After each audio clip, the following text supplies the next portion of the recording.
that the sun shines down its power to all the world and makes the wind blow strong as it will. I wonder hope gentle rains can fall upon the land, so lovely earth can stay lovely still.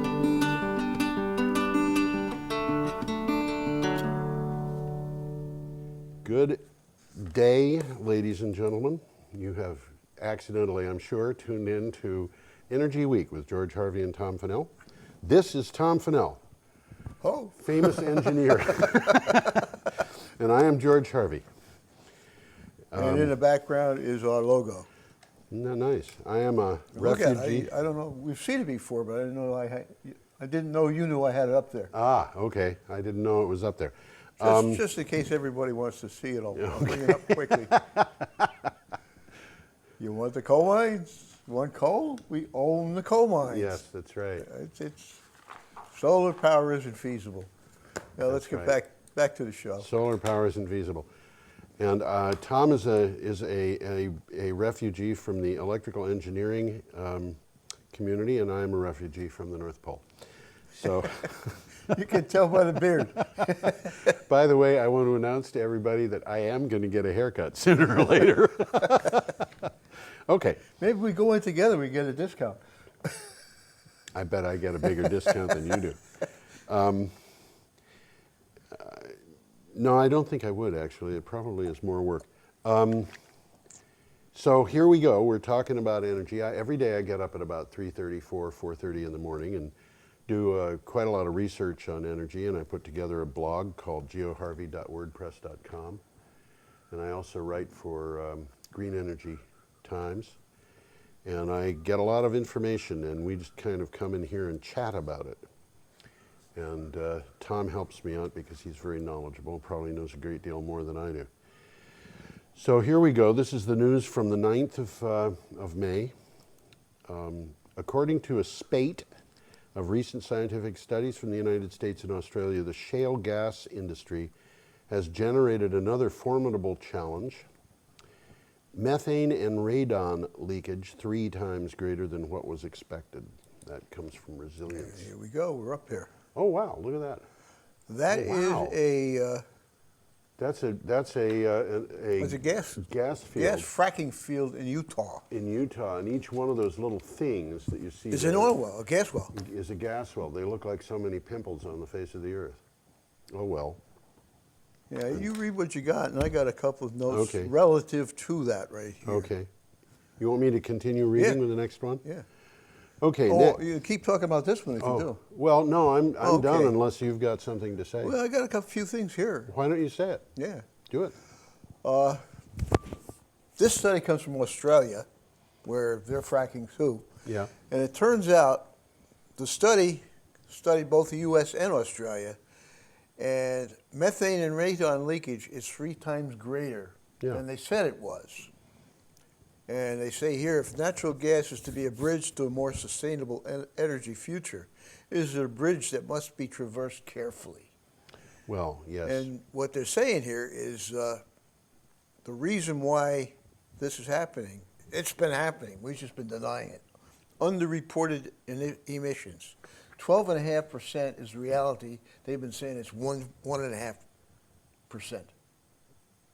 That's a the little leakage different. is 12.5%. Now, methane is 20 to 40 times as bad as coal. I mean, as carbon dioxide. Yes. So the 12.5% that you're getting, I wish I had I don't have a calculator, but 12.5% times 20 is going to be 2.5 times. The methane is doing damage at a rate that is, and that's 2.5 times. 2.5, 3 times, yeah. So they're doing more damage than the CO2. Than the CO2 that they generate, which means that if you're going from the coal industry, the emissions from the coal industry are about 1,000 grams equivalent of CO2 per kilowatt hour.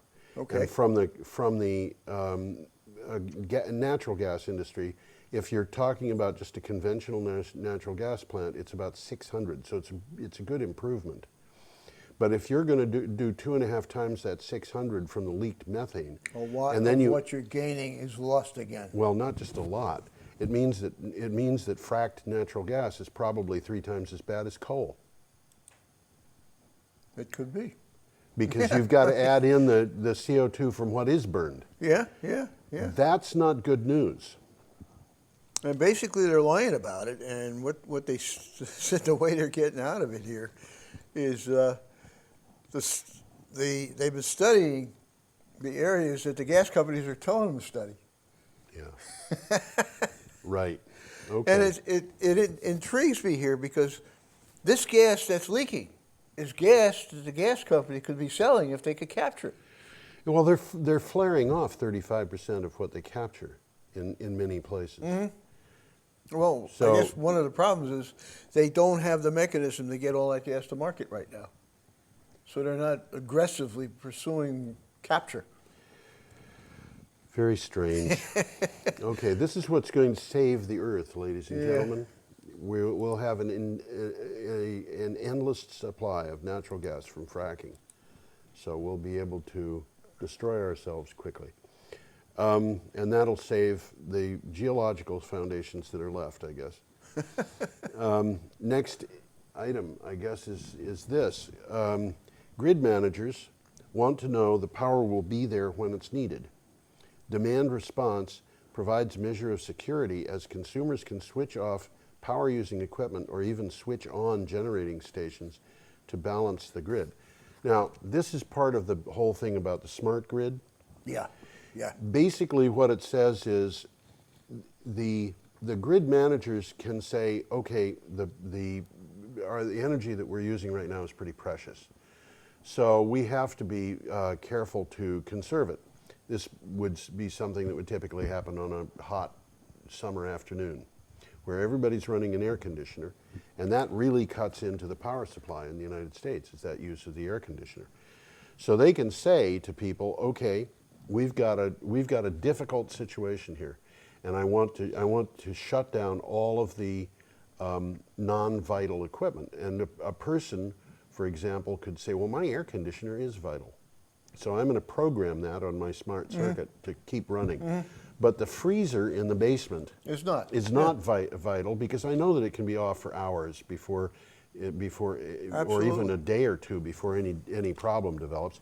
So my air conditioner is going to run while it's hot, and then sometime tonight, when the power situation is changed, the freezer can come back on and bring its temperature back down to where it should be.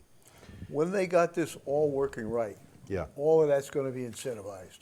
Yes. You'll be able to do, this is condition A, condition B, condition A, I shut the air conditioner off. Yeah. Condition B, I shut the freezer. All done, programmed automatically. Right. And you get different rates for all these different things Right. that you do, which Right. is what I mean by incentivizing. Right. People don't realize, I think, a lot of people who are consuming power don't realize they're buying power at 15 cents a kilowatt hour, perhaps. Correct. Or in other parts Whatever of the it United is. States, whatever it is. And they don't realize that the power industry is not like the other commodity industries. It's not like the food industry where a can of soup comes in at one price and then it's sold. Exactly. And you know can where you're coming predict from. what the can of soup is going to cost, at least fairly well. With the power industry, the wholesale rate of power changes enormously on an hourly basis. And just to give you an idea, the wholesale part of cost of power in many parts of the world goes negative.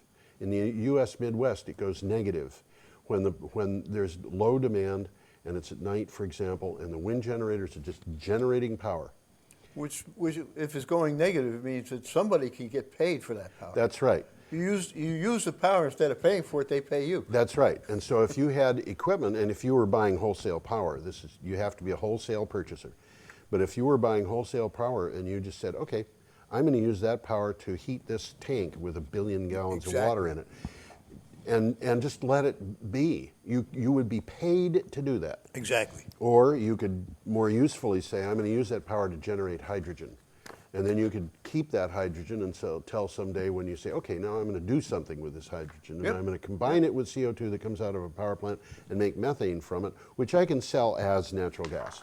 Well, on an industrial scale, this stuff's been going on for years. Yes, that's right. I mean, they'll call up the company and say, look, turn off your such-and-so machine Right. for 4 hours, Right. you know, and we will pay you $1,500, or, Yeah. you know, that Yeah. kind of stuff. And actually- and in a way, on a local level, something like that's been available in Vermont for years. Well, actually, the Brattleboro Retreat has a Yeah. deal where they go off grid if the grid demand is sufficiently high, and I believe they could even go back on grid and supply the they grid can with supply power. power. Yeah, And and they got a special rate They for doing get a that. special rate for doing that, and this is something that in a smart grid could extend to consumers. It could, in theory, save consumers a lot of money and give them options over power that they don't currently have. Oh, absolutely. So this is something that we can look at. But On a very primitive level, something like this was available in Vermont for water heating. I used to have that You for had water 2 heating. meters. Yeah, I had a meter that had two. Actually, what I had was a meter that had two measuring. Okay. I'm You sorry. basically had 2 meters in one had socket. No, it was even more primitive than that. It was a meter that had a toggle switch in it that could be set by the meter reader. Okay. And the homeowner couldn't get to it. Okay. But you could set the toggles so that one of them they would come on at a certain time, go off at a Yeah, certain time. yeah. So my electric hot water was only on at night. Okay. Yeah. see. And And you were saving money by I doing was that. saving money by doing that. Yes, absolutely. I had a special lower electric rate I think if you had that, it's grandfathered, but you can't get that now in Vermont. in Vermont. Yeah, But in the future, we're going to have something much. Well, we're Much going better. to We're going to heading a in that smart grid. direction. Yeah, yeah. Let's keep going. We've got 20 items today. The share of renewable energy, that, by the way, the grid management thing was from The Economist. This is from Economic Times. The share of renewable energy in German electric consumption rose by 4% to 27% a year, from a year earlier in the 3 months of January through March, according to a German energy group. So it grew by 4%. It grew- And it is now 27% It of grew the total. from 23 to 27. Okay, they're moving in the right Which direction. means that they are now generating more power from renewables than they ever generated from nuclear. That's an interesting. Yeah. Item, And of yeah. course, since they've been closing down nuclear plants, they're generating probably half again as much power from renewables as they are from nuclear right now. Okay, this from the Energy Collective. The off-grid solar market is booming, and investors are sitting up and taking notice. In just the past 4 months, almost $45 million has been invested in this fast-growing market, with plenty more in the pipeline. Now, that's really interesting. We're not talking about the solar market.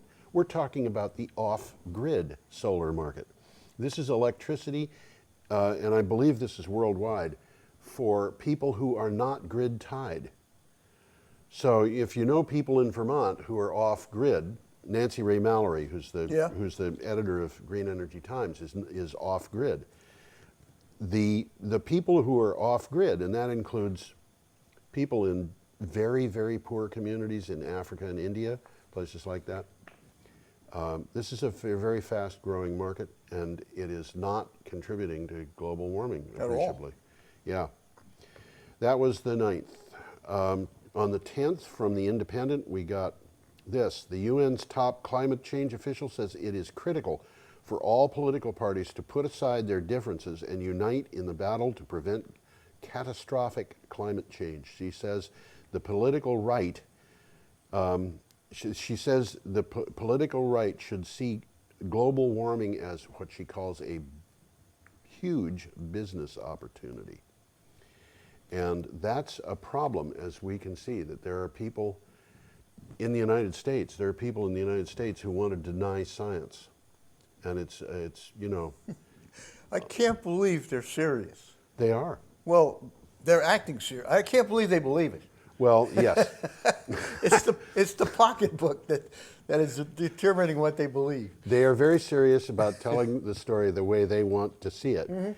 But yes, it's the pocketbook. And you can see in almost all cases that there's a lot of financing behind the idea that global warming is not happening. And it's coming from people who stand to save or make a lot of money by selling things that assume that global warming is not happening. And the fossil fuels industry is the first set of people to come to mind, or the utilities who have got vested interest in maintaining the properties that they've got that produce power. Coal plants, nuclear plants, of course, are not as bad. Well, but you don't want to throw all the utilities in that basket.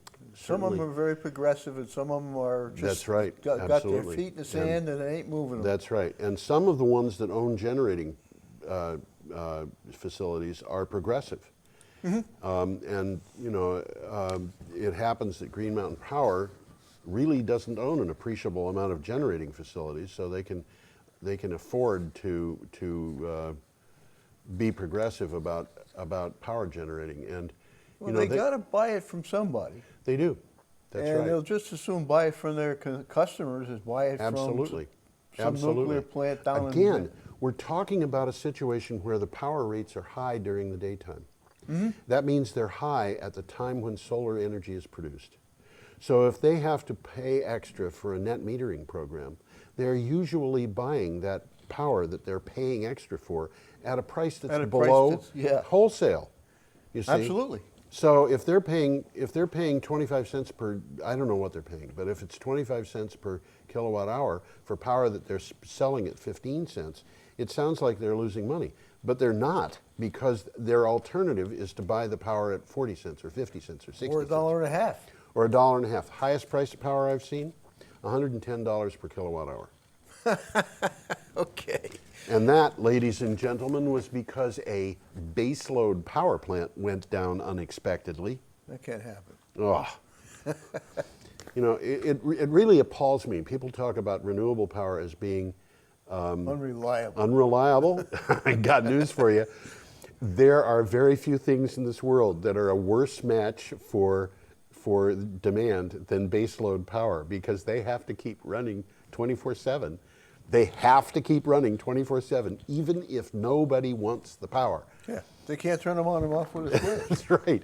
It takes a lot of time to heat up the boiler in a nuclear power plant, or a equal-sized coal burning power plant, or equal-sized baseload gas burning power plant, and it takes days. Oh yeah.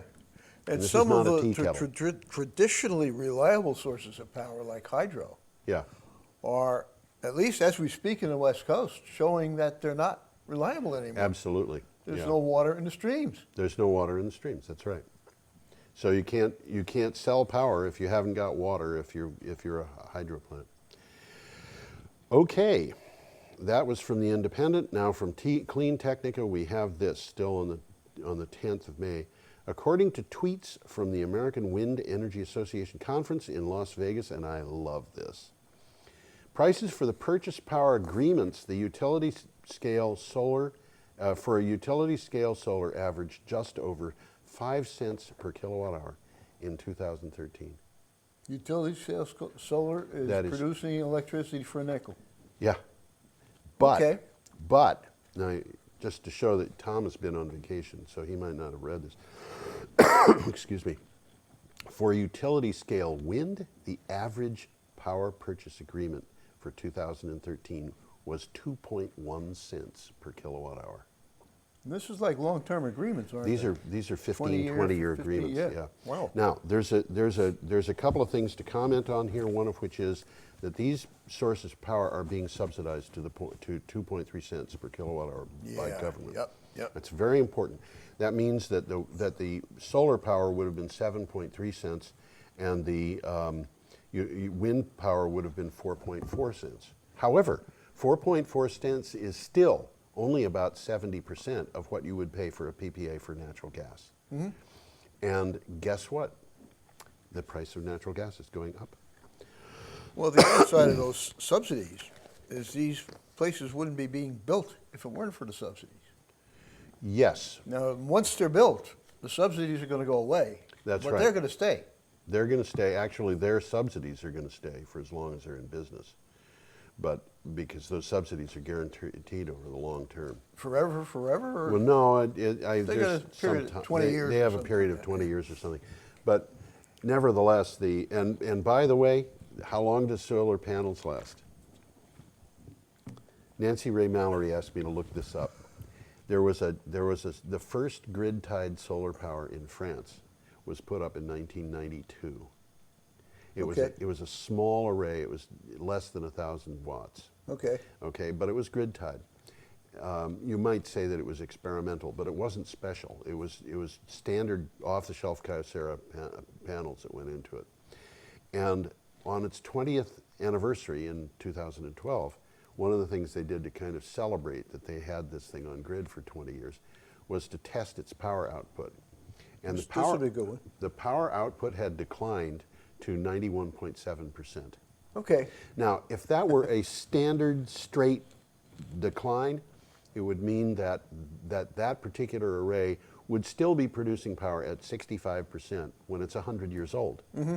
But I talked to Peter Thorell over a few days ago, and he said, no, they usually lose about 3% in the first year, according to the industry. Mm-hmm. He said in his experience it was a good deal less than that.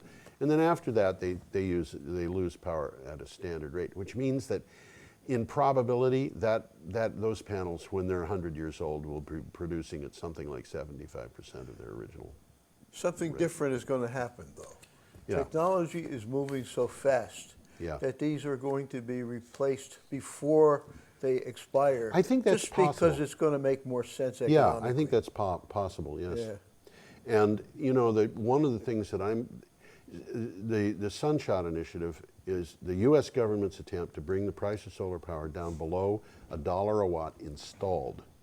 It's currently about $4 or a little less for ordinary people, and that by 2020. And I'm kind of expecting that it's going to be. I expect that we're going to be seeing by 2025 solar power at prices that are around a quarter. 25 cents per watt, because we're seeing printable installed costs. We're seeing printable solar, which can go onto a substrate like paper.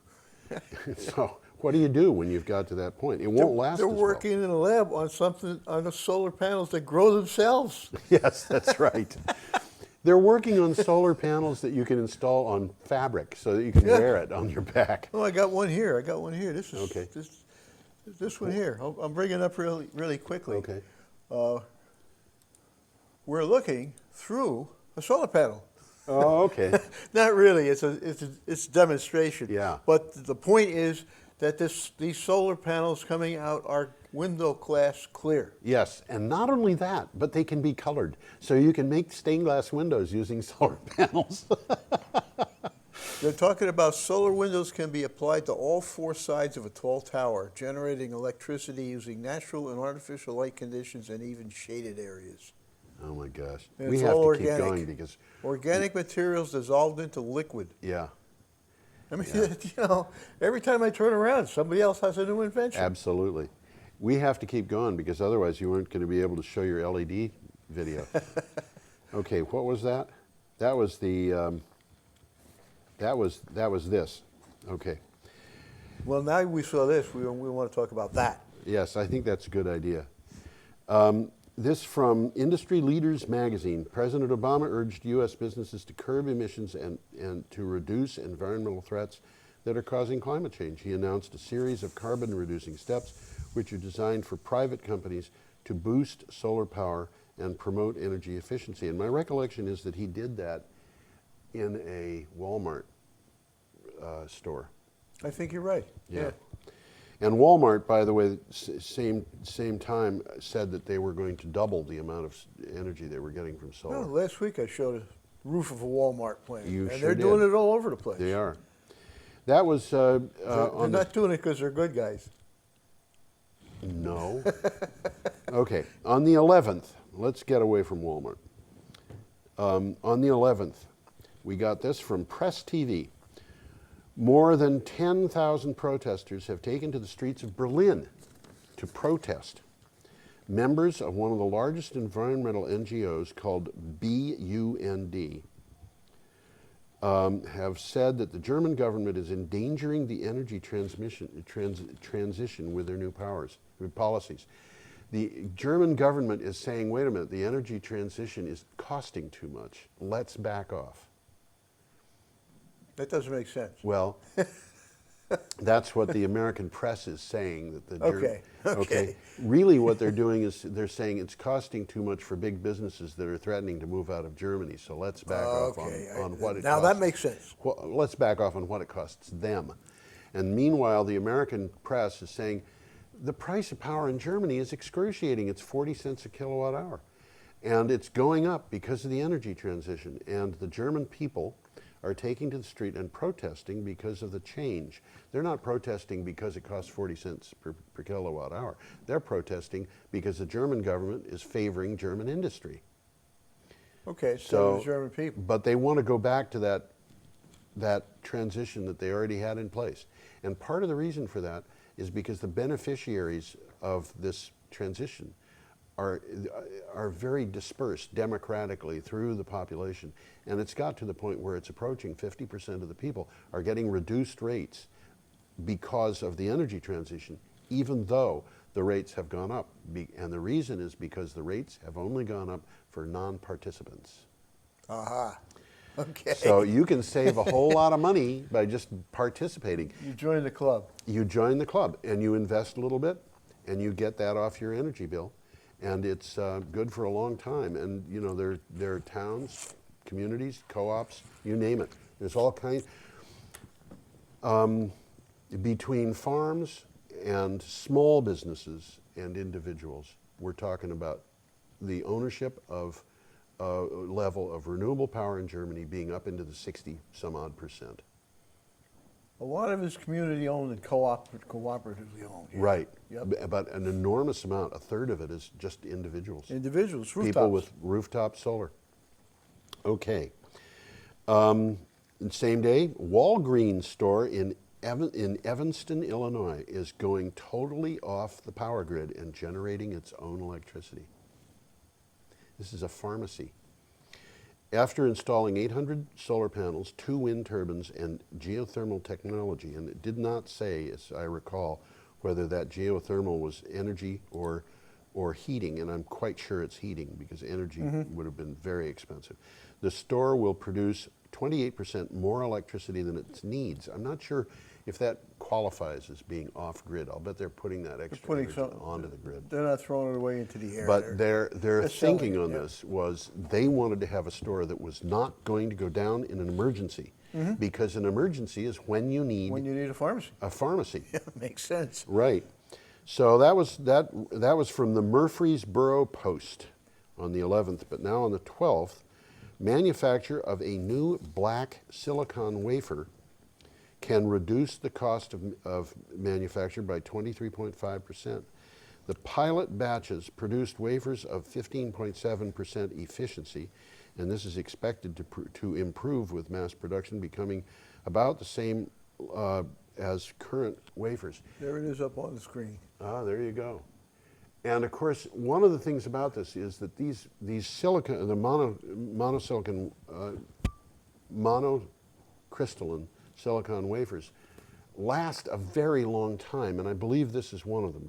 Do you see the article? Does it say in there? It doesn't say that they last a long time, but what's significant about this article, it looks to me like a lab. That's a production facility. Okay. Yeah, well. And this has been a pilot production run that has been more successful than they anticipated. Yes. They're getting 15.7% efficiencies, conversion, which doesn't sound like a lot to me. But well, it's good for, that's a good number. It's a good number. I mean, if I could get the stuff at that price, I'd put them up on my roof. If I could put it up on my roof, but I don't have a roof, so. This is their statement there. It demonstrates that our black silicone process is commercially viable in a real production line. It also shows that our process could be integrated into a production line without fear of contamination by the chemicals that our process uses. They're not going to screw up anything else in the plant. Yeah. Apparently, they're not using some really nasty stuff. Well, this is one of the secrets to improving the manufacturing. Is And this not final to- sentence not to explained use a lot to me nasty about stuff. what black silicon was, because I What's didn't that? know. Black silicon wafers, typically large silicon wafers etched with billions of nano-sized holes per square inch, which is why they look black. The light gets trapped in there and it These doesn't holes come in the out. silicon walls around them are smaller than the light wavelengths hitting them, Yep. and so as a result, there isn't all that much reflectivity. Yeah. Interesting. Yeah. Interesting. Yeah. So, they're making progress. And there's a lot of different guys in different places making different kinds of process. Yep. But it's all progress. Yeah. It's hard to, I think, for people to kind of envision that, because people think of an atom as being small, but a photon is much smaller. And in fact, a photon is not smaller than an atom necessarily. And in fact, the photons in visible light are much bigger than atoms, which is why, that's why you can't see an atom in an optical microscope. They had to go to an electron microscope because they had to use something that really was smaller than an atom. Otherwise, by looking at the atom, you're going to knock it out of the way. No, you just won't see it. It's like trying to look at it would be like trying to measure a surface of something that was covered with oranges. It's trying to see the oranges by bouncing basketballs off of them. Okay. You're not going to be able to get something that really makes sense when you gather all the data, which is what your eyes are doing. They're gathering data. Yeah. And so they can't. There's a limit to what you can get with an optical microscope, and the limit is actually pretty big compared to an atom. So but if you're looking at do you know anything about radio wavelengths? A little bit. Well, a 2 meter wavelength would be kind of small. A 2 meter wavelength means a photon is 2 meters across. Oh, okay. I never thought of it that way. Yeah, It's a okay. big photon. Yeah. Yeah, but you're right. Okay. Now here is something that is extremely cool. And what I want to do here, Tom, should we show that thing now, or do you want to wait until we're at the end of the segment? Are we talking about the LED thing is next. I got some. Let's do it. Let's do it now. Let me read this, and then Tom can show this, so we can have, have a little fun. Yeah, this is the future. This is the future. Now. Yeah, it is. Indoor vertical farms are on the rise. And when they say vertical farm, they're talking about vertical farms. This thing that you're going to see here is not a vertical farm. That's okay. Vertical farms work the same way. Actually, this is a vertical farm. Well, okay, all right. I pull it take up it back. I take it back. It's a vertical farm. It's a different vertical farm than what I'm used to. It's horizontal beds that are arranged vertically. Thanks to high-efficiency LED growing lights, and Tom can tell you more about that because this is something that he knows about. Well, I'm showing the pictures up on a screen now, some stills I took from the film. Yeah. We're going to show this in living motion. Okay. Thanks to high-efficiency LED growing lights that cut electricity costs to the bone, LED farming translates into a new opportunity for siting year-round, hyper-local, organic farm-to-table operations, sustainably powered. I've actually seen pictures of these things being done in reclaimed transportation containers. Those containers that are used on container ships, in reclaimed containers, where you walk in there. This is like a greenhouse, except it has no windows, and it just sits out there. It's highly insulated. It's got LED lights in it, and it's got a farm going on inside, and it's parked in the parking lot of a restaurant that's using the stuff that it grows. Right. That's called hyper-local. You can't get any more local than that. You can't get any fresher than that. And of course, the transportation costs of taking the produce to the market are pretty close to zip. Yeah. Well, James Kunstler was here in town talking about one of his latest books. Yeah. About 5 years ago. Yeah. And one of the statements that he mentioned then that sunk in, is the year of the 1,000-mile salad is over, or the era of 1,000 Yeah, miles. and I think that's... And he was meaning, you're not going to be able to afford to truck lettuce from California to Vermont. Especially in the when you winter. can't buy California lettuce Well, in the now you winter. can't. Yeah, it's going to go. They sky are high. not allowing farms to irrigate in California because of the water shortage. It's that bad. The agricultural industry is about through the floor. But what's going to happen here with these things? Yeah, They can be located, as you said, right behind the restaurant. right. One of the things from the article here said that about 2050, there won't be enough arable land left in the world to supply the world's population with food. But you don't need to do it that way. Well, using the conventional methods of farming, Right. Which by is 2050, with the population that they anticipate, right. and the arable land, assuming that's not going to be diverted to other uses, Yeah. that much land that exists is not going to be enough to support what people need to eat. Right. Something like this is going to be able to do it, and they'll be able to do these things in downtown Manhattan. Yeah. Let's show the folks what you got. I had it up already, but There it is. if you look, we're going to see a little movie on this thing, but on the upper left, these are bins, and this is right at the beginning of the process, and there's nothing in there but seeds. Yeah. Seeds in little boxes. Yep. And if you look to the one on the right, there's a whole array of these things that are put on a tray.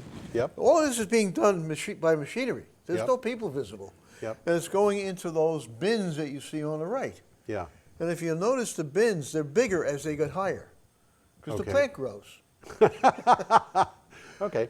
So they keep moving them up, on a regular basis as the plants get higher. Yep. They move them up. They harvest the ones at the very top, and a new array So this goes into this the bottom. is vertical farming. This is very vertical. Yeah.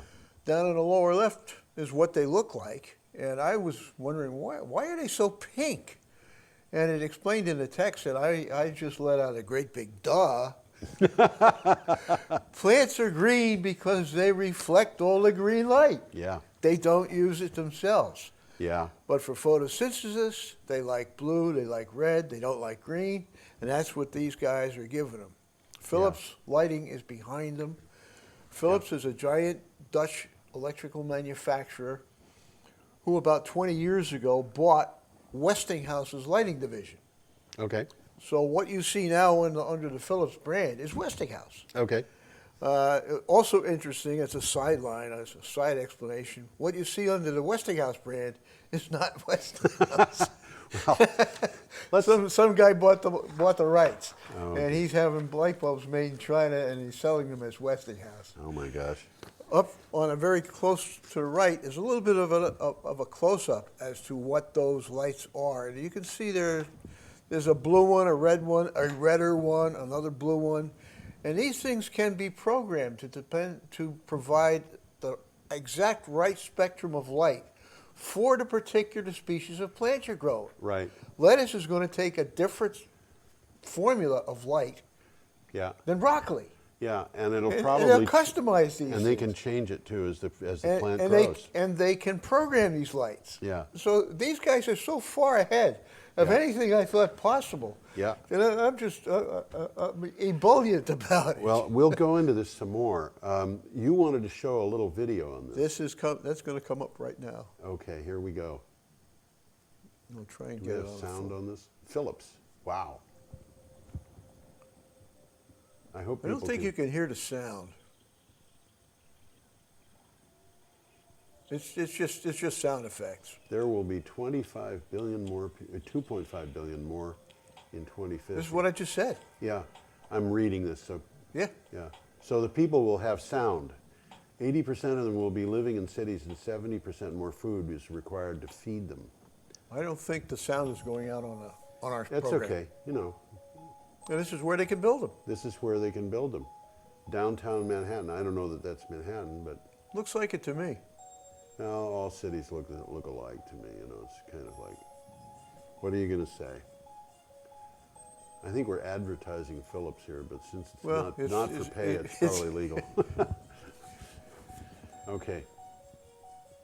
And of course, there are other organizations besides Phillips here that they're are planting. doing this. They're putting them in the trays. See, it's all being done automatically. Yeah, so we've got a factory here.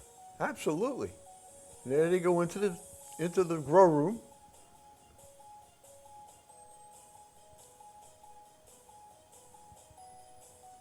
This is while we're inside of the grow room.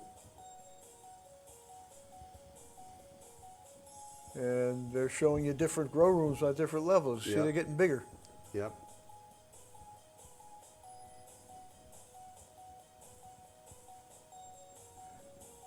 And various different views. Of different plants in Of different places. This is just states to show you what and it looks here like. they are when they come out and they're in regular light. All evenly spaced. Yep. Yep.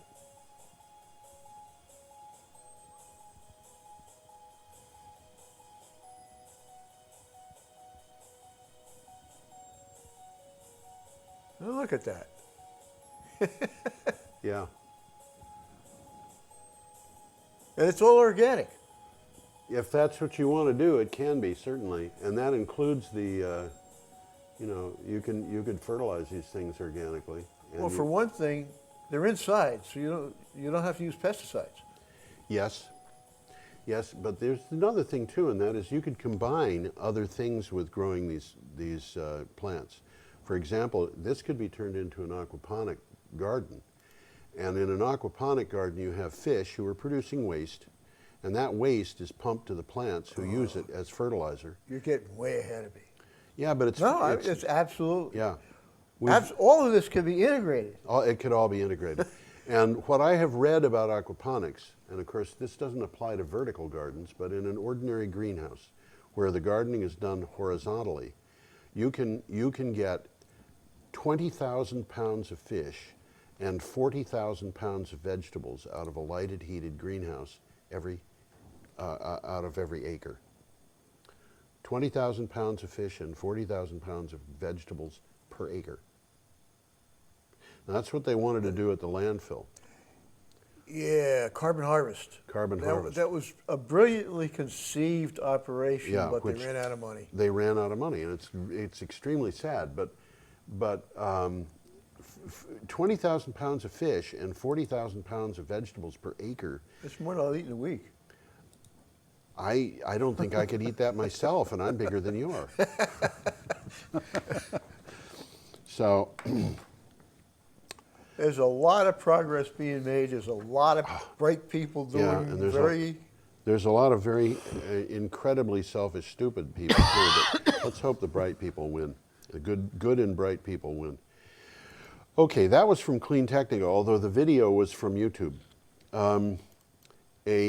This is from Echo Generation. A new study by ROAM Consulting shows that future power prices will be lower with Australia's renewable energy target in place than they would be if it was removed. And of course, the Australian government is trying like mad to remove it because they want to push coal burning as hard as they possibly can. While they can get away with it. While they can get away with it. I don't know what's going on in these people's minds, but the coal industry is supplying most of the almost 75% of the power in Australia, and it's objecting wildly, and the utilities are objecting to the fact that people are putting all those PVs on their roofs. The RET, that's the renewable energy target, is minimizing the costs of generating power with natural gas, and the natural gas price in Australia is high. So that's important. Yeah, in most of the world, the natural gas price is very high compared to coal, which is why when the nuclear power plants went off in Germany, they didn't replace coal with natural gas because the natural gas price is high. And of course, now the Russians have indicated that they might be willing to shut off natural gas to Western Europe if the Western Europeans object to vociferously for their taking over parts of the Ukraine. What can you say? There's a lot of money in power generating, and there's a lot of power and money, and it just feeds on itself. but that was from Echo Generation. Now, from the Energy Collective, also on the 12th, the last snow survey this year, which was taken just last week, which now is probably 10 days or 2 weeks ago, because this was from 3 days ago, show that the California snowpack was just 18% of its normal. Wow. And 100% of California is in moderate to exceptional drought, according to the U.S. Drought Monitor. And the drought is expected to continue because of climate change. Mm-hmm.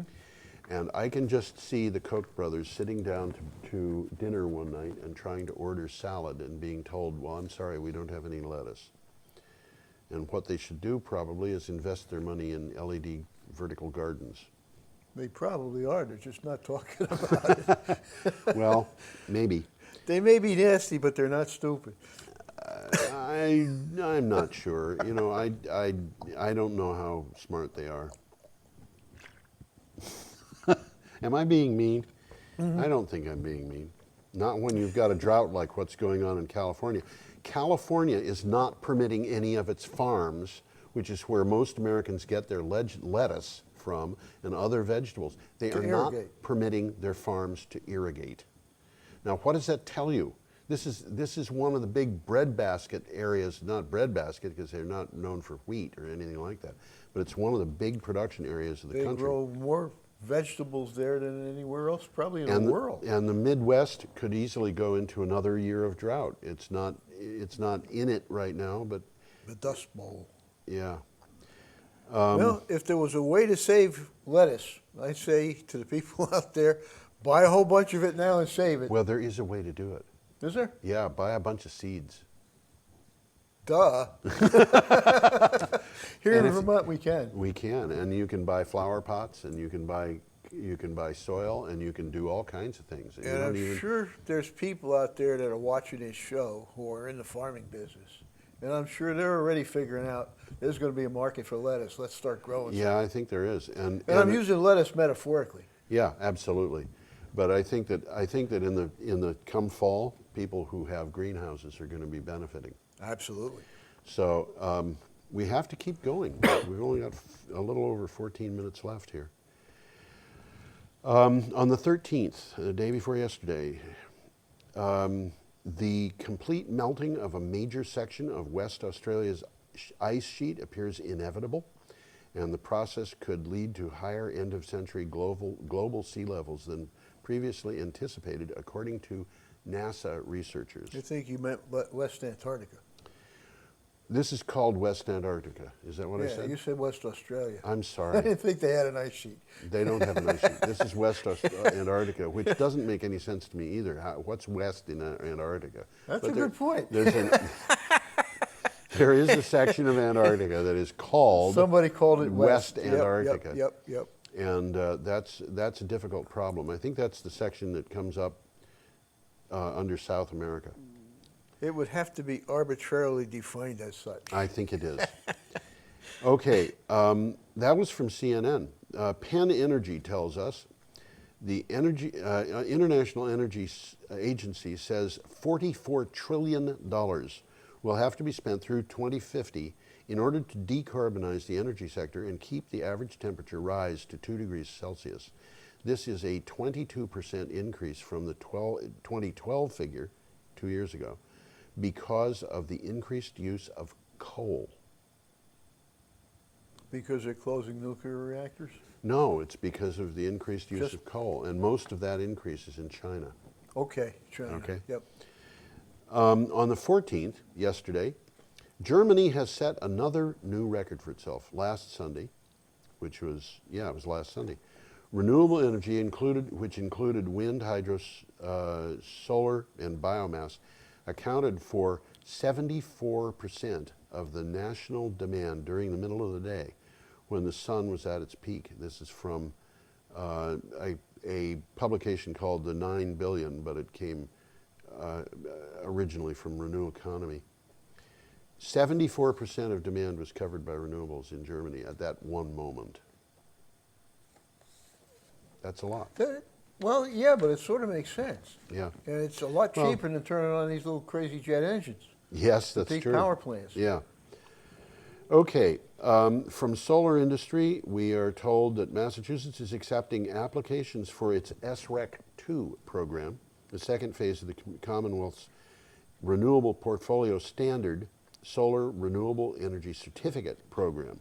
SREC 2 is intended to meet the goal of reaching 1.6 gigawatts of installed solar capacity by 2020. And the thing that's happening in SREC 2 is they took the original SREC plan, which was intended to foster solar energy, and they retained the credits, but they scaled them so that they put more into the places where they want to help the most. And you get full credit for a solar array that's on your roof if you're a homeowner. And small solar under a certain size, I think 25 kilowatts, something like that. Anything that's being put up for an emergency situation, anything that's being put up in other specific situations gets full credit.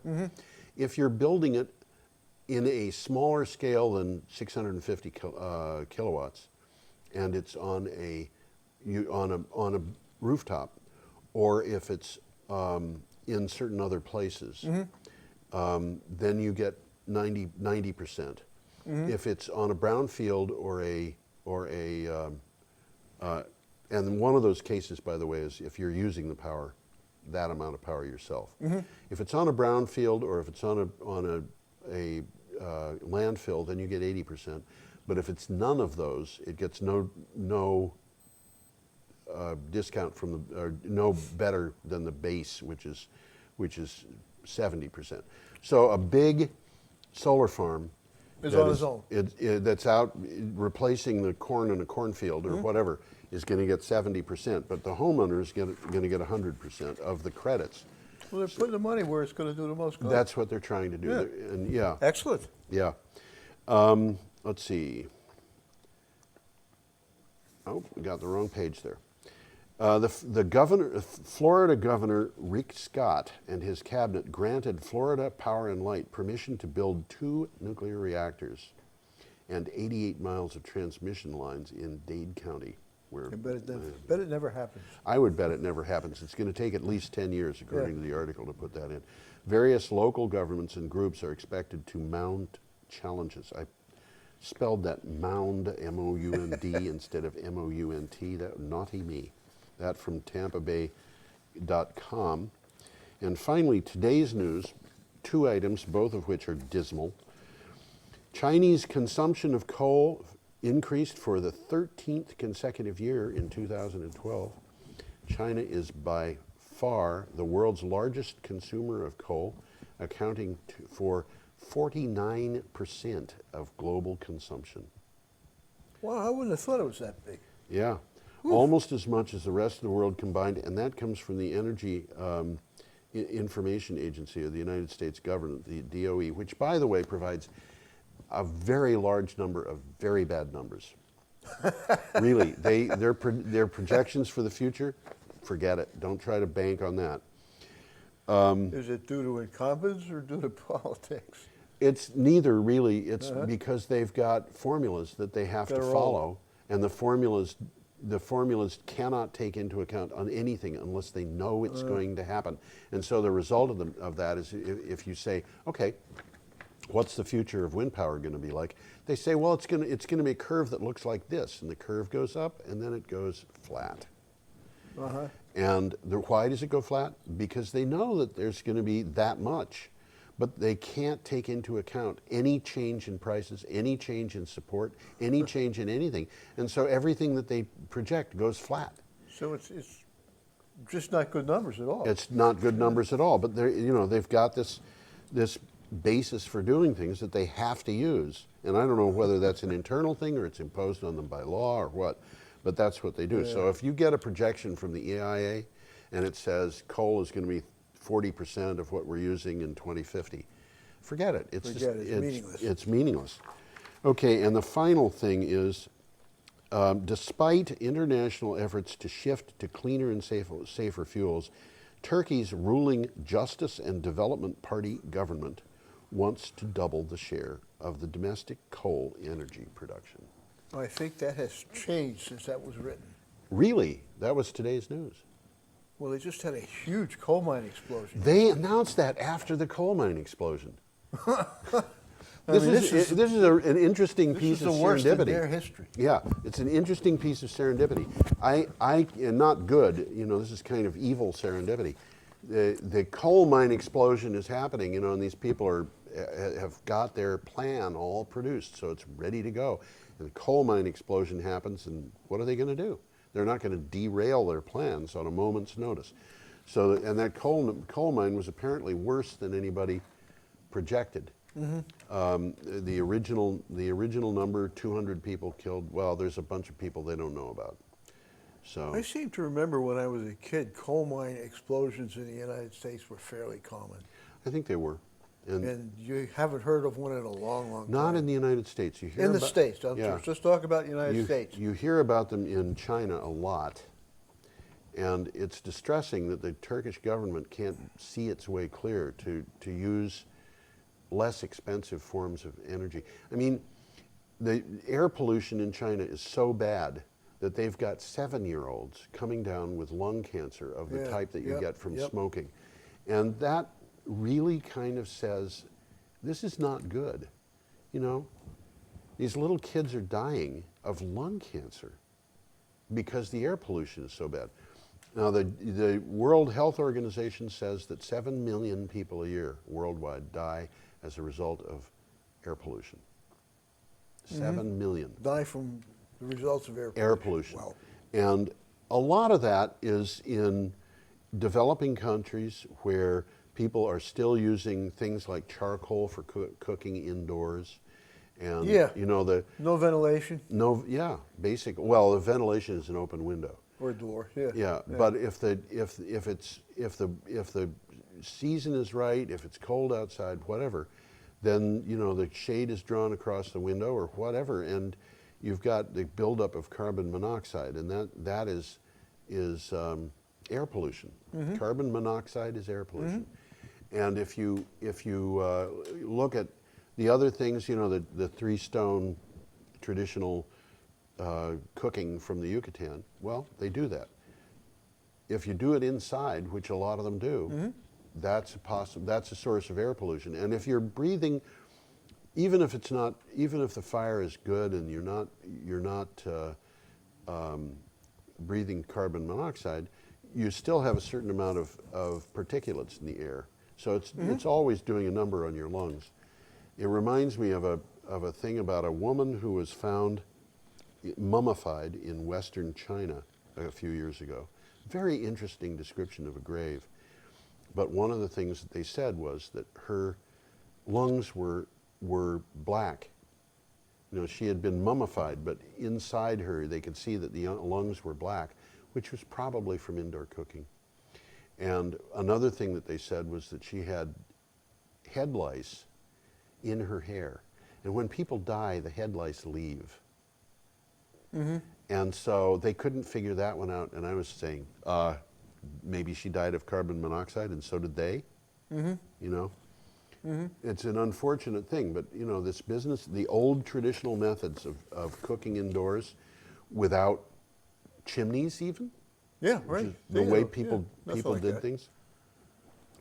Chimneys were invented less than 1,000 years ago. The ancient Greeks and Romans didn't have them. Didn't have chimneys. And so, there was a lot of the development of the chimney really deforested large amounts of the world. Yeah. Scotland, Greece, I think, was deforested in ancient times, but yeah. So I think we're approaching the end of our hour. I've got a couple of pictures I'll run. Okay, let's do that. If we've got a minute, if you want to run a picture by. Yeah, this is a picture of a solar power development. This was real. It's not an artist's conception. I believe this is 10 megawatts. Wow. And that's big. I mean, look at the size of it. Yeah. For reference, they're talking about putting in 5 megawatts in the Brattleboro landfill. So it would be half the size of this. You can tell how big that is by looking at those. There's a house. There's a barn or something down there on the right. On the right. Well, certainly you can. Yes, I see it. It's just it's about 40% of the way up the picture from the bottom. Yep. And there's roads on there, which There's look roads. like It looks like there might be a car or two on them. really. No, those are And trees. they're trees and so forth. That's It's a a big pretty road. big Do site. you know where that is? That's in it's in Ontario. Canada. Wow. Wow. And the article mentioned that the Ontario Power Authority is put up a whole bunch of these things, 108 megawatts.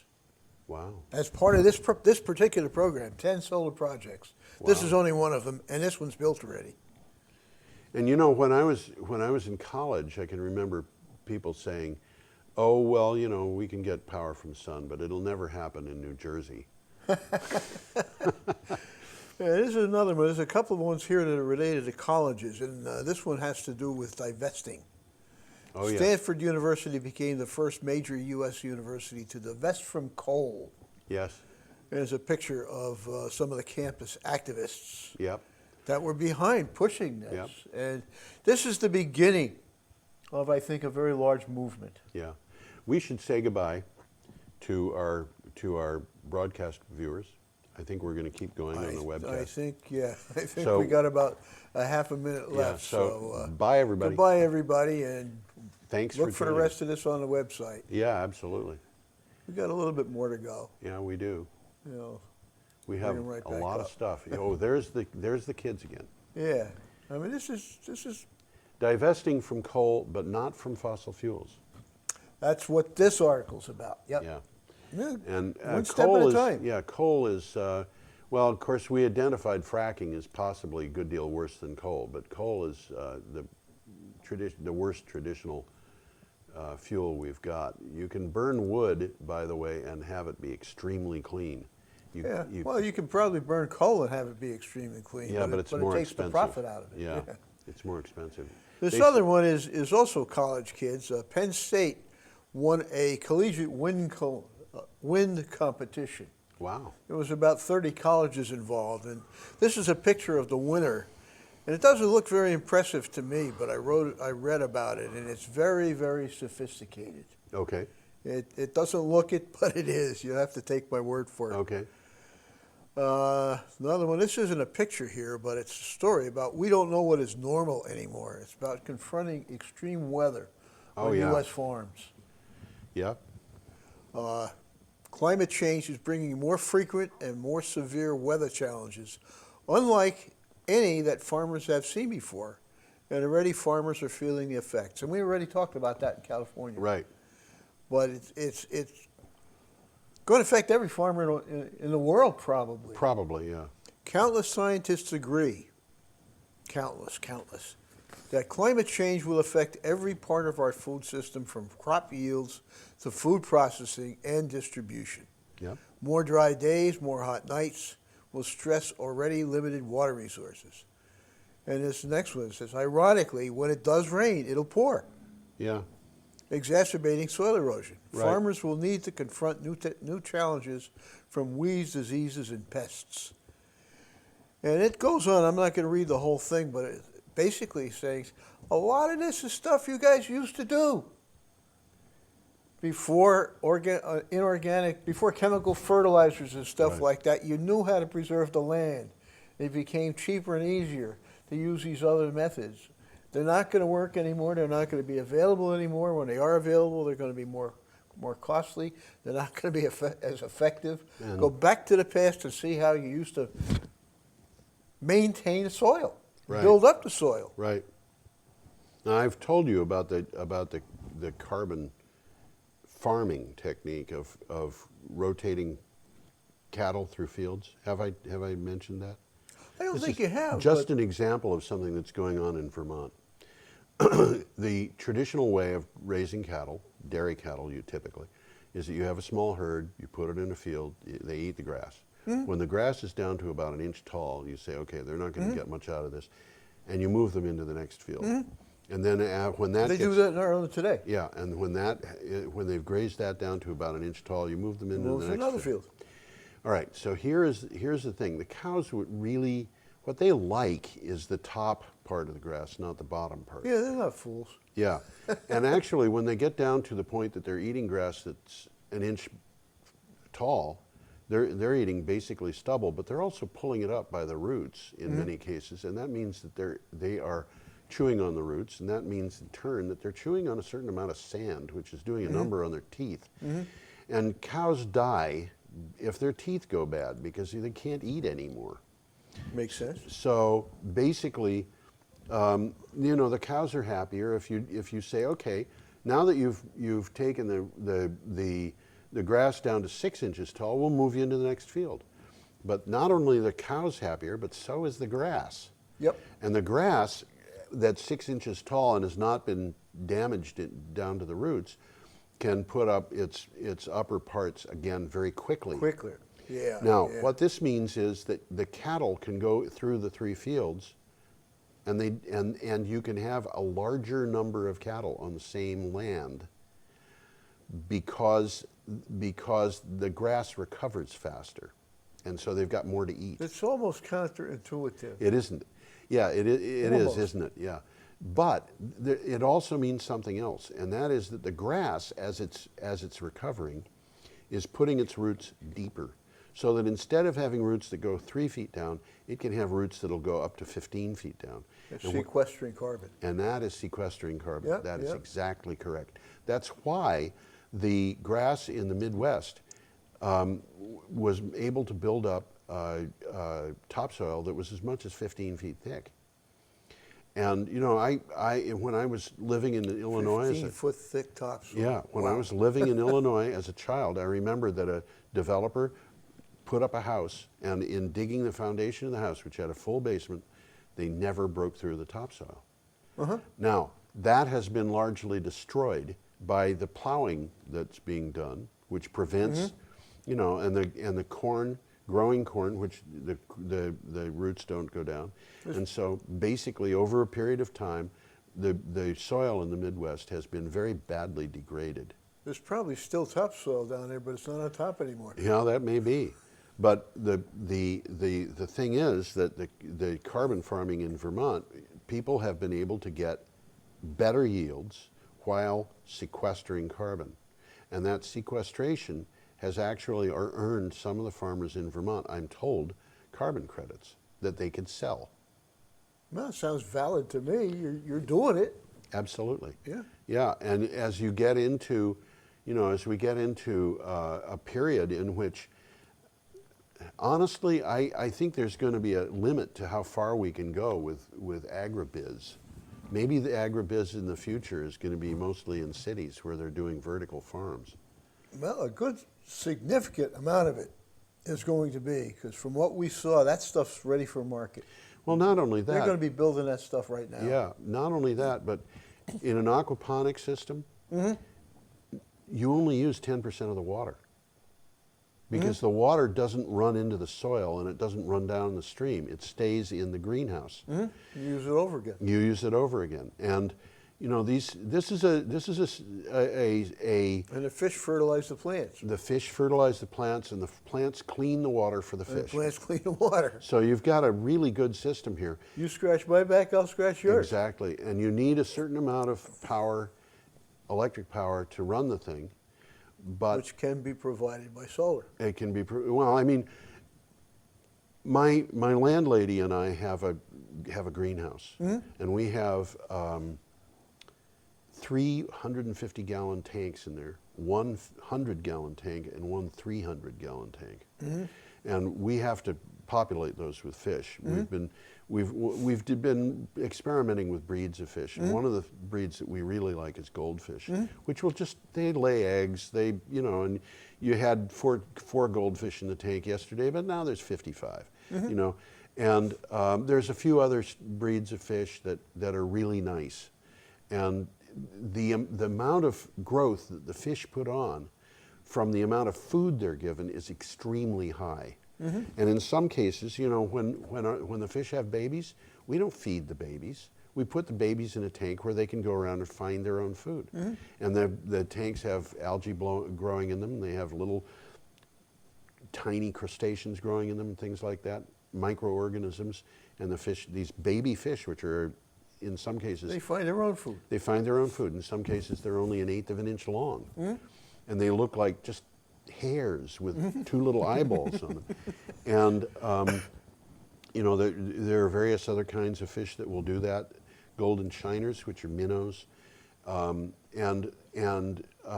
we've been experimenting with the fish. Now this year, we're planting plants in there, and we've got the whole thing going. And we've got a 150-gallon tank, which has a 50-gallon grow bed, which is probably only, it's only a small portion of what we should have for that tank. But the water transfer is being done by a pump, which is only drawing 9.5 watts. So this is a very, very simple operation, which is also not energy intensive. Now, we haven't heated it. We haven't lighted it. It's just natural in the greenhouse. And the goldfish will live in the greenhouse year round. If the tank freezes, the goldfish are still alive. They're not stupid. They stay in the part of it where there's still water, and they don't freeze all the way through because the sun warms the place up. Even in the cold winter that we had this year, we had 4 inches of ice on the tops of some of these tanks, but the fish were living down in the bottom. Down the bottom, yeah. They don't need a lot of oxygen. The cold water carries a lot of oxygen, and they don't want any food. They're not hungry. They've got metabolisms that are going down to practically nothing. So in the spring, the ice disappears, and all of a sudden you've got hungry fish saying, "Feed me." And the fish fertilize the food, and so there are aquaponic systems where the people are not interested in fish as a supply of food. They're only interested in the fish as a supply As a fertilizer. As a fertilizer. Yeah, they're interested in the urine that the fish produces, which is in the water, turns to ammonia, turns to nitrites, turns to nitrates. This is all bacteria doing this, taking the urine and turning it eventually to nitrates. You're having at least 3 species of bacteria involved in that. Well, the nitrates go to the plants. And the water, the plants are in grow beds, and in the current situation that we've got, last year we were using floating plants. But this year we've got a grow bed where the pump pumps water in. The water goes up to about that deep. It comes to the top of a standpipe. The standpipe has an inverted capped pipe over it that allows water to come in the bottom. So when water starts rushing down that standpipe, it goes down to about that far down from the top, about that far. Everybody, yeah, they can see me. And then it hits an area where the tube bends. And so that sets up a lot of turbulence, which prevents air from going back up the pipe. And when that happens, it trickles for a moment, and then it just starts rushing water out of there, twice as fast as the pump is pumping it in. So the water level in the grow bed starts going down. Yeah. Well, when it gets to a certain level, there's a tube that comes out of the top of that bell siphon the inverted cap pipe, and when it hits the bottom of that tube, that sucks air in, And then the whole which kills thing the vacuum. starts again. That's right. And the one catch that So it's we all had, done by gravity. it's all done by gravity. There's only one moving part. Yeah, That's great. the pump. Great. You know, and the pump is drawing practically nothing. And there's no valves, you know, there's nothing. The one thing that I'm really, really proud of, the instructions that we have had on bell siphons show that the tube goes down and then it ends. And what happens is, in order to have the bell siphon work, you've got to have something around it that prevents the grow medium from getting into it. The grow medium in this case, by the way, is expanded shale. You can use expanded clay balls. You could use perlite if you wanted to. But or core, the C-O-I-R. But what happens is, because the bell siphon is emptying, it raises the water level in that area, which stops the air rushing in, which starts the siphon again, and you can get into a situation where you just have a continual drain because the thing is draining as fast as the pump is pumping it in. Well, I figured out that if the tube goes down and then comes back up again, you just tie a little knot around that. When the water level goes down and the top of the tube is at the water level, it doesn't suck air because the way, you know, the equalizing level of water means that the water level inside the tube is going to stay at the same level as the water level in the grow bed because the vacuum is going to apply to both. So it goes down until the bottom loop of the tube is reached, and then it sucks air. And when it sucks air, the water inside the bell siphon is released, but the top of the tube that's sucking air is well above it. So instead of coming down in a trickle and then gradually the trickle stops, it just stops. And it makes a really very short kind of gurgling sound, like a toilet flushing or something. Yeah. But it just stops. It's just not the way we do things in this country. No, it's not. But we when like you to have pumps and yeah, we like to have valves lots and and lots of relays things. And there's a certain amount of that, because I think what's going to happen is we're going to have vertical farms and LEDs, and I could easily see our greenhouse having LEDs in it, and having solar panels that would provide power for the LEDs, For the LEDs. and then having some sort of solar power, which could be either panels supplying electric heating system, or even a thermal system supplying hot water to the greenhouse to keep it a little bit warmer in the winter. But you know, when you think about this, a 20,000 pounds of fish and 40,000 pounds of vegetables is like it's almost half a pound of fish per square foot, and a pound of vegetables per and square goldfish foot. or carp. Goldfish or You carp. can make a filter fish out of goldfish. We could make a filter fish. Well, there's another thing that we could make out of this, and that's the British and the people living in New Zealand and Australia have a type of fish they love, which is called whitebait. Mm-hmm. Whitebait is not white. Mm-hmm. Whitebait is not bait. Mm-hmm. Whitebait is not even a specific species. It could be goldfish. It could be eels. It could be young trout. But it's the young of an edible fish, and it is harvested when the fish are 1 inch to 2 inches long, and they eat them whole, head and all. Like sardines. Like sardines. Yeah. Yeah. When you buy canned sardines, usually the head's off, but like, Yeah. you know, the ones that have the head. And the way they eat them is they take these very young fish and they put them in batter and deep fry them, and people eat them like French fries. Yeah. Or they will put them into fritters and eat them like that. And everybody I've ever known who has tried whitebait loves it. But you know, it's not an American recipe, but it is a way that you can do this. Now, when you have a large golden shiner, which is a minnow, even though it's a minnow, it can grow to be 1 foot long. Mm-hmm. I wouldn't expect that in a tank, but when a fish is that large, it can produce hundreds of thousands of eggs in 1 year.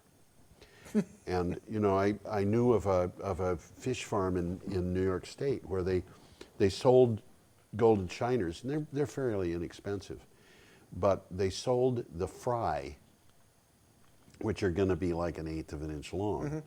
But you could buy 250,000 fry for $275. These things are almost coming in at 10 for a penny, and the you know, they come in a bag, and the bag's going to be pretty big, and they're intended to be released into a pond. And I think regulations may have got to the point where they can't ship those to Vermont from New York. But the point is that golden shiners are extremely prolific, and getting them to breed just means that you have to have some place that they feel comfortable with, which means probably you should have some kind of aquatic plant that they can plant their eggs on that stands up like grass does, you know. Fathead minnows are said to be the easiest fish to raise that in captivity that are egg laying. They're a little bit more difficult than guppies, which are live bearers, but they're easier than other species that lay eggs. And I can tell you, the goldfish that we've got, we bought goldfish 3 years ago, and we bought them from a pet store. They were what's called feeder comets. Yeah. And the feeder comets are intended to be fed to turtles. Cost about a quarter each. 15 cents. And most of them die because they have not been well taken care of. And they're hungry, and they've been a little bit abused because nobody expected them to last very long. But we bought about 30 of them, and 8 survived, and 4 of those 8 are still alive. And although 2 of them right now, we think got attacked by a catfish. I didn't know catfish attacked anything. Well, I think the catfish got. We had a catfish in the Must have been hungry. same tank, and I think it just got hungry. Catfish are funny animals, and Tori found this catfish in the middle of Frost Street, just in the middle of the road, after Hurricane Irene. Okay. And she brought it back up to the greenhouse. At that time, it was about 3.5 inches long. It was a young catfish, which must have washed down from the ponds up in Marlborough. Yeah, well, Flat Street was underwater. Flat Frost Street was underwater. Yeah, absolutely. My car was underwater. Oh dear. Was that the Mercedes that you drive? Not the one I'm driving. No. So it died because it was underwater? In the words of the mechanic, it's toast. Yeah, it's amazing how He water wouldn't even touch it. how water can produce toast. Yeah. Yeah. Dave Bonta, who was here in a I guess the show before last, told me that a store where we had gone and we'd bought some equipment from him, which was I don't know, 45-minute hour drive north of here. He said that that little store that we went to was washed away. It went took off down the river. But and this is something we're going to see more of. I'm convinced. Unfortunately, I think you're right. That storm that hit Alstead, New Hampshire, which is over 10 years ago now. I think. No, it wasn't over 10 years ago, but it was close. That wasn't a hurricane. That was not a hurricane. But, the damage that it did to Alstead was just amazing. I mean, there were planted fields where somebody had gone in and planted some crop. I don't remember what it was. But the next time I saw that field, it was a field of stones. Wow. Because just washed the soil away. It just washed the soil away.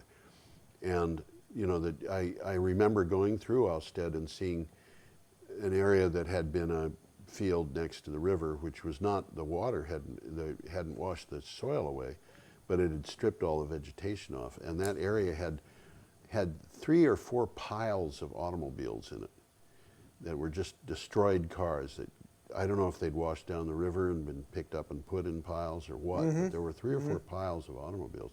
And a lot of buildings were destroyed, and a couple of people were killed, people who didn't evacuate. But I had never heard of anything like that before. And the bridges, not the bridges, the dams on the Ashwillet River, a couple of them were circumvented. The water found a way around the bridge, and it just washed around the bridge. So there's the bridge after the thing, and the river goes around it. Water goes where it wants to go. It's pretty hard to stop water. When I was living on the South Shore, south of Boston, I lived on Plymouth Bay. Worked on a place that was on the bay. It was my office was only 100 yards from the edge of the bay, and one day I went down and saw just this incredible storm. It was the perfect storm, the one they called the perfect storm. And I watched this in a sheltered area in Plymouth Bay, which is a sheltered area.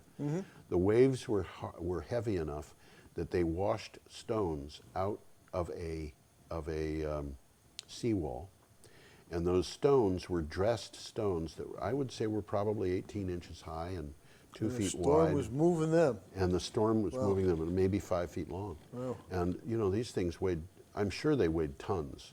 And they were, you go down the next day, and there they are, out half buried in the sand. Well, if you drive into Wardsboro from the north, Route 100's you're on Route 100. The Wardsboro Brook is on your left. And about a mile down from, or I guess it's north, a mile north of downtown, there's what looks like a huge rock in the middle of the brook. That rock used to be the bridge a mile down. Oh, no. Well, it's a part of it. You get close to it, you can see it's concrete. It was a bridge, part of a bridge. That was from 38. Oh my gosh.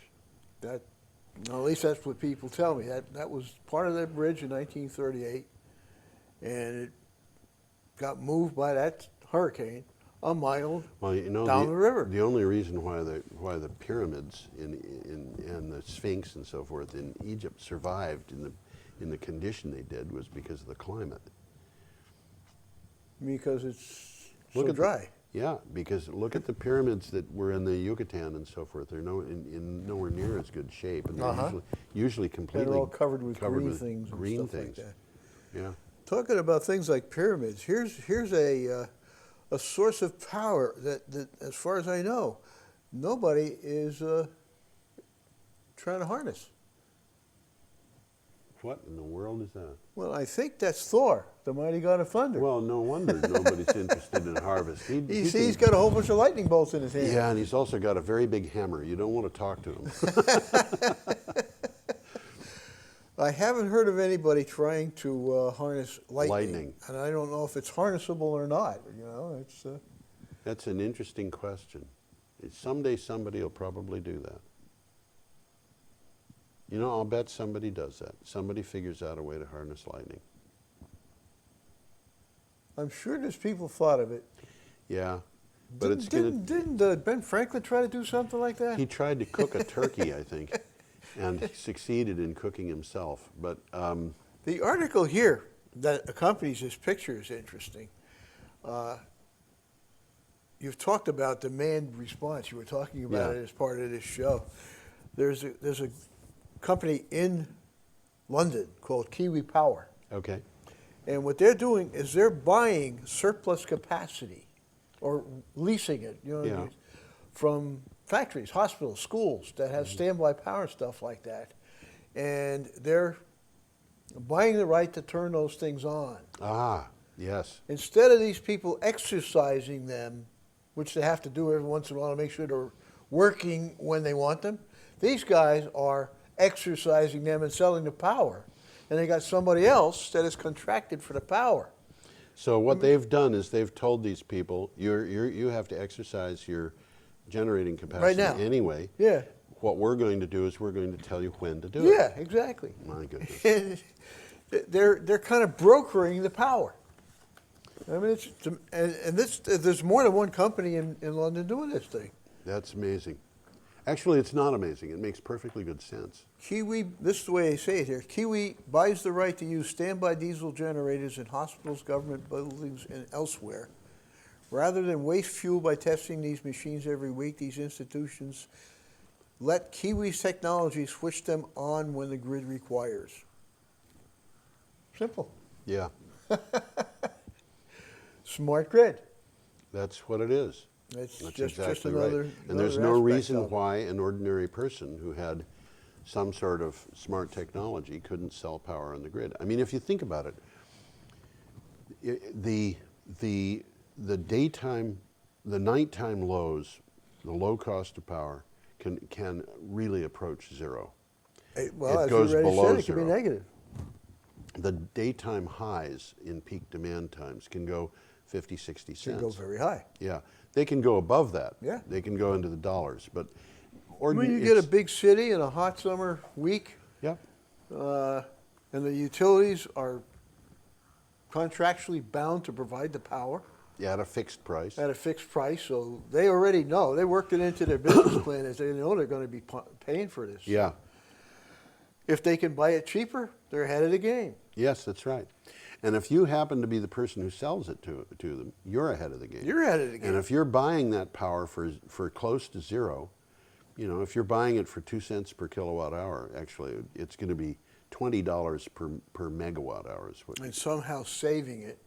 Well, there are a bunch of different ways of saving power. Yeah, absolutely. But there was a guy I was reading about this week. He had the idea that what you do is you flood mines. Mm-hmm. And you move the power up to a higher location when you have extra power, and then you drop it down to lower locations. Pump storage. Pump storage. It's to pump storage, but it's in a mine. Mm-hmm. So there's an opportunity. A place, I used to live on a piece of property. The lowest point in the property was probably 300 feet below the highest point, maybe more than that, and maybe less than that, maybe more than that. I'm being baffled. And I think that would probably be a high enough head to make it worthwhile to do pump storage in a small way. And if I could get a contract for that power, I could probably have done that. I wouldn't have done it because I didn't have the money to put all pipes and stuff like that in. But it's the kind of thing that is in the realm of reality. We get potential right here in town. Yeah. The reservoir up in Chestnut Hill. Yeah. I never sat down and calculated the amount of power, and it's not a big reservoir. Yeah. But it used to be part of the water supply. Right. It took water out of the Connecticut River. Yep. Pumped it up there, and people drank it. Yeah. I think the pipes are probably still there. They very likely are. No, I wouldn't be surprised even if the pumps aren't even still there. Yeah, I would imagine you'd probably have to replace the motors. Well, But one of the first things would have to be done was they'd have to rebuild the dam. The dam. Yeah, which is expensive. And I'm sure that's the biggest consideration. But even But so, it may make sense in another few years for them to do exactly that. well, you know, it's the kind of thing the town owns that, Yeah. and it's the kind of And thing. right that, now it's just- a white elephant. It's yes, but it would be conceivable that the town could say, okay, if anybody wants to repair that dam and run this thing, we will let them do it for They'll lease it to you for $1 for the next 50 years. Yeah, whatever. Something like that. Yeah. Yeah. There are ways. Yeah, there are ways to do that, and it would mean that we'd have one more power source in Brattleboro that we could use. It would not be big, but Even if it just supplied the needs of the town, you know, the schools and the municipal buildings, it would be sufficient. It would probably be justifiable. right. Although it would The have hospital. it would have to compete with solar power. Yeah. And solar power is getting so cheap that it might not be able to do that. There's a lot of flat roofs in Brattleboro. There are, and as a matter of fact, you know, this is one of the things that I've talked with people about power, solar power, and so forth. And one of the things that has come up, Brattleboro has had, I think it still does have, a group of people who, at sometimes two groups of people who have been trying to get district heating going in Brattleboro. I'm part of them. Are you? Yeah. Well, then you know more about it than I do. But one of the things that I've been seeing is that the cost of installing something like that is fairly high. And Oh yeah, you got to dig up the streets. you got to dig up the streets. But if you had solar power, you could use the power from the solar power to drive heat pumps. And it may be more efficient from a financial point of view to use solar power to drive heat pumps than to have a thermal utility that would have a central heating source. It might very well be. I hadn't even thought of that. Yeah, and this is something that, you know, we could think about. And one of the advantages, of course, is that with a thing like that, you can use electric lines to distribute the power, and they're a whole lot cheaper to put in, a whole lot cheaper to upgrade than digging up holes in the ground for insulated pipes. Just because they've been using this way to distribute the power or the energy in Europe for years doesn't mean that's the best way for us to do it in 2015. Yeah, well, it's been used in the United States.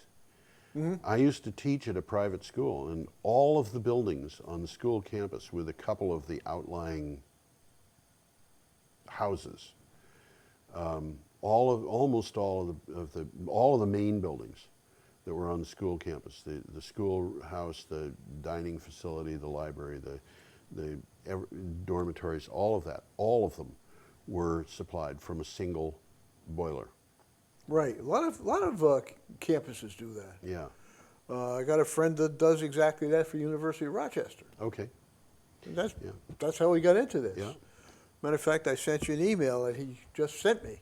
Oh, You you haven't even seen it yet. maybe not. He's been a kind of advisor to the district heat and power people here. What's his name? Morris. Can't think of his last name. I think I might have seen that, and it just doesn't ring a bell. I don't know. Yeah. But it is something that people have had experience What he with. was just writing to me was he wanted to know if I was going to that presentation yesterday on the money that was coming into Windham County. Yeah, did you go to that? I did go to that. And it was quite interesting. Okay. Basically, they presented the state's proposal. Yeah. And in a nutshell, the state has allocated $5.3 million for renewable energy type projects. Right. And the rubrics that are governing these things are towards smaller scale, towards the broader benefit rather than big money benefit type of thing. Right. Of that 5.3 million, half of it is dedicated to Windham County. Yes. And Windham County is in competition with the rest of it for the whole rest of the state. So we could wind up with more than 2.3, we could wind up with $3 million out of it. After they explained this rubrics, and they had a little PowerPoint. Yeah. And I've got the paper version of the PowerPoint, Okay. which I'll let you see. A number of people got up, and basically they were making comments. Yeah. And some of them were coming up and saying, well, you know, if we had the money, this is what we would do with it. And virtually everybody that came up and talked about it, that had an idea, had a good idea. Yeah. You know? Yeah. These are all local people, Ideas and every are- one of these ideas was a good Yes, idea. absolutely. I'm not surprised. And the other people just got up and said, you know, this is great, we're wonderful, very grateful, and hope we'll do it. Yeah, yay energy. The guy from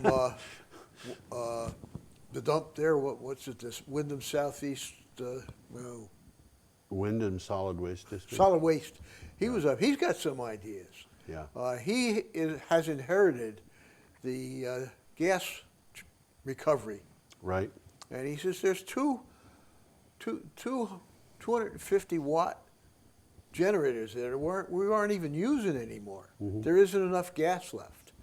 And he said something that I didn't know. This was the first such project in the nation. Mm-hmm. They've been sucking gas out of that landfill for 30 years. Mm-hmm. And there's almost none left. Mm-hmm. But he's got some other ideas that sounded worthwhile. I don't even remember specifically what they are. But above and beyond the set aside, I don't know how to quite describe it, but we got legislation that was given to us by Peter Galbraith Yeah. that's going to permit us to put up as much as 5 5 megawatts. Yeah. In that, I'm not sure there's enough land for 5 megawatts. There might not be, but it doesn't matter. You just saw the picture of the Yeah. 10. Yeah. You know, Of course, that's the all. other thing too is that we could put up a 3 megawatt system and discover 5 years down the road that the panels that we used are the same size as panels that are 60% more powerful, and replace I've them. alluded to something like that earlier in his Yeah, show. that's right. That's exactly right. So Yeah. he did say that this $5 million, there's no time limit on that. The money will last as long as the money lasts. Yeah. Okay. But he said it's probably not going to last very long. Probably not. And what they said, he's going to put out a request for proposals sometime probably this summer. Okay. And then they'll start Yeah, looking we'll have some good proposals coming to him out of Wyndham County, I'm sure. Oh, There's for gonna be a sure. bunch of Just them. from the people that were talking here. Yeah. The very first one I thought was very interesting. It was a young woman. She looked like she was still in high school. And an older man, you know, that put up a proposal. We want to put up a cooperatively owned pellet production facility. Cool. Right here. Cooperatively owned. And they had done their homework on this. They were saying, there's nothing here doing such a thing. There's something in Jaffrey, Yes. and it was locally owned. It's just been bought by a giant company, and they do produce pellets in Jaffrey. Yeah. There's another one down in Palmer, Mass. It's owned by the same company. They don't produce the pellets. They just warehouse them. They bring them in from the West Coast.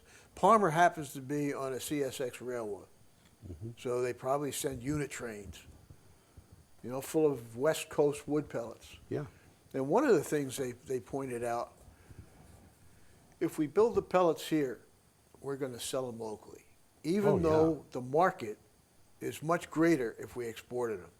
Yeah. We're not going to make pellets here and sell them in Germany, Yes. where they're going now. Yes. Because that's where the market is. Yes. We're going to make them here. And then she started talking about different ways they had for low-income people to acquire pellet furnaces for their homes. And all of this stuff made sense, you know, and all of it makes sense. And it was all going to benefit local people. All the money was going to stay in the community. It's going to provide jobs. With some sort of mechanism to keep ownership local. There's going to be a co-op. It's a co-op, right? You could do it with a B Corp too. That was Well, you could, but she specifically she wants to make it mentioned a co-op, and I think that's an excellent idea. And But if it's a co-op, you can limit the membership to people who are going to be able to use it in their homes in Windham County. Right. And the other thing too, of course, is that if it's a co-op, I wonder how much of that money they need. You could start a co-op like that without having a large investment. She went into that too, because in order to get involved in this as a co-op, you got to buy a couple of shares. Yes, I know. And the shares money was going to go toward, not going to completely buy this, Yes. but it was going to defray about 25% of the cost of it. So what they want is for the money that the state is going to be distributing to account for the 75%. Yeah, exactly. So she's basically looking for the leverage. Leverage is the right word. Yeah. That's the financial term, leverage. Well, you know, there are a lot of there are many, many, many different ways.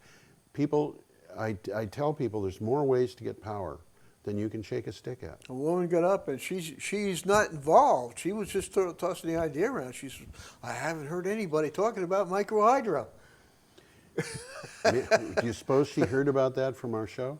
No, because they talked to her specifically about it. Oh, did you really? Yeah. Good for you. I have her card in my pocket. That's interesting. Yeah. But microhydro comes up. Yeah, and I got to her afterwards. I said, we've been talking about that on our show. The state of Vermont has a much bigger capacity for hydro than had been suggested earlier. Mm-hmm. And it turns out that it's about 50% more, or double, or something like that. It's much bigger, at least 50% more. The DOE did a new study of the United States and said the capacity was much larger. And they talked about stream reach. They were looking at stream reach. Yeah, stream reach, right. We had that map up here. Yeah, and I asked James Perkins about that, and Okay. he said, stream reach is a little complicated. I couldn't figure it out. Well, a lot of what they were talking about was dams that are there, but they're not in use. Right, they mentioned that. And in some cases, I don't know how much repair has to be done to these dams. The dams get to the point where they get into such bad shape that the only thing that you can do with them really is tear them down, or like the one that's down next to the co-op on the Whetstone Brook. It's falling apart. Been torn down, yeah. Tore itself down. Yeah. But on the other hand, that's a site that could be used. I would think. I think that's where they used to generate the power for the trolley cars. Yeah, and I don't know how much power could come out of there, and of course it's going to be seasonal. Yeah. But I should imagine that you should be able to get. I would imagine that you could probably get 20 kilowatts out of that place, maybe. I would guess. I would say easily. Yeah. Of course, when Irene was going, you probably could have powered the state with it. But the pictures of the water rushing under that bridge. Yeah. That was scary. It was. That was really scary. Yeah. And I don't know. You might look at the screen. What about it? The picture. The picture? The picture that the people are seeing. Yes. What about it? It was basically from an article that you had. You mean this thing back here? Yeah, well, you can see it. Yeah. They're seeing it. Yeah. I haven't brought the picture up. It's just showing us the background here. Yeah. They were talking about rooftop solar. Yeah. Being the Kodak moment for the utility industry. Oh yeah, absolutely. That's why you're seeing a picture. And you know who remembers what film is? Yeah, right. Well, you know they used to have these things called cameras, and you put film in them. Isn't that funny? Isn't that funny? Can you get film? You can, I think. You still can get film. Yeah. I'm not sure Kodak makes it anymore. I don't know. They still make film, but it's just for professionals. Yeah. that the term Kodak moment, when I read that term, I thought, what do they mean by Kodak moment? Because Kodak used to have an advertising thing where they'd talk about the Kodak moment, which is the moment that you wanted to take a picture. Yeah. But they got hit so hard by reduction in price of computer memory, which in turn meant that you could get really cheap digital cameras. And that's what put them out of a large part of their I'm not sure they're even in business anymore, but if they are, it's Kodak is in business. much smaller. It's a different company now. Different company. But you know, and they make things that support the digital industry, as a matter of fact.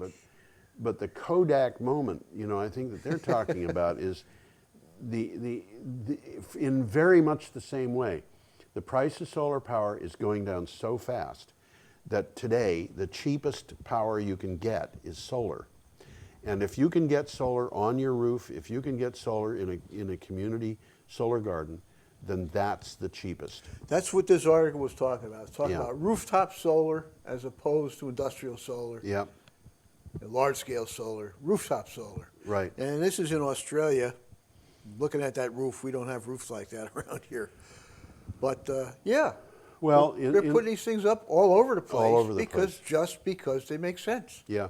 And of course, in Australia, you've got a lot of people who are living so far from electric sources or other habitations that they don't have power to their homes from the grid. Or even if they do, it's costing the utilities so much that the utilities just don't want to continue with that kind of business plan. And the utilities, I think, are actually in some cases looking to try to help people facilitate the change. Well, we've talked about some of those things. The utilities in Australia are setting up small, localized microgrids with storage. Yeah. And this makes sense. Right. And the communities in Australia also, looking at the high price of power that they've got, are starting to look at a situation where they've got,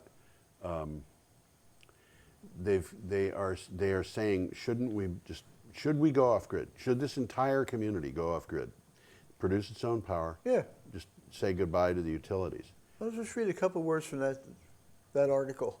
Consumers should take control of solar energy supply, usage, storage, and costs. Now, this is about Australia. Last week, we wrote that some utilities in Australia, particularly those in rural areas, regional areas, accepted that the future would bring big changes to the way energy was produced and delivered, and that and that communities would use local renewable energy sources and storage to look after their own needs. And this next sentence is a biggie. But what if the change came quicker than even these utilities expected? And if it extended into the big towns and the big suburbs of major cities? And what if it resulted in a reduction in electricity prices for nearly all customers? That is the scenario being painted to network operators and the utilities industry by this global consulting firm. Yep. And that's why in Australia they have this fundamental argument going on between what is now the government that is in control of the federal government. Yeah. Well, they're controlled by big money and power. Yeah. And it's coal. Yeah. In Australia right now it's coal. Although we've started seeing defections from that. Oh yeah. Ian Dunlop last year went into the opposition and said, you know, we've got to stop this coal thing. Yeah. And he's being a realist. He was the head of the Australian Coal Association. So he's talking. This article goes on to say the sector is about to go. It says go, I guess, undergo an unprecedented and rapid transition as dramatic as that which affected other industries. Electrical utilities, it says, are about to face their Kodak moment. Yeah. And the key is the emergence of rooftop solar and its ability to provide cheap sources of electricity, as well as other enabling technologies such as storage and smart software. Yep. This will fundamentally change the nature of the relationship between the utility and the consumer. it will effectively shift the power from the utility to the consumer, be they households or businesses, and will challenge the very right to survive of the traditional utility. The traditional utility model, where the company controls the electrons and the consumer has little choice, and the consumer has little choice, is on its last legs. This model is struggling to meet consumer needs. And finally, it says, once a household or a business has a solar panel on a roof or some other power source, they are no longer a passive consumer. Right. Where did that come from? What was the publication? I did not With a say that, citation but it that was long? definitely a link from your blog. Oh, okay. Definitely a link. Okay. It would have been probably about Saturday. Okay. Yeah. It would have been about Saturday, but I don't have. I don't have my computer with me, so I can't. I don't have the capability of looking Here's it up. another one that's interesting. A U.S. developer, Deepwater Wind, has agreed to protective measures to limit impacts to the endangered North Atlantic right whale while it develops a 1 gigawatt utility scale offshore wind project. That's off Rhode Island. Right. Off between Long Island and Right. Rhode Island. Yep. And they're just not doing work when the whales are migrating and stuff like that. So That's interesting. It is interesting. It is interesting. Yeah. I saved it because I like the picture. You know, I went on a whale watch out of Plymouth one time with a friend of mine, and I only went on one while I was living in that area, but it was a very interesting thing, and we came across 3 humpback whales. There were 2 females. They thought one of them was a female. One of them was certainly a female, with a baby. Mm-hmm. And they said it was very unusual to see a female with a baby on a whale watch. They usually saw whales, but they would not usually see something like that. Mm-hmm. It was interesting, but it was not as impressive as, you know, the whale coming up like this. Yeah, These that were was an basically impressive picture. just things that looked like little islands of mud moving around. Listen, we're at the end of our second hour here. I think we are. So we should say goodbye again for all the people of the vast internet who tune in to see this show. If I can figure out which camera's looking at me. It's that one over there. Huh, this one. You're looking at the middle one.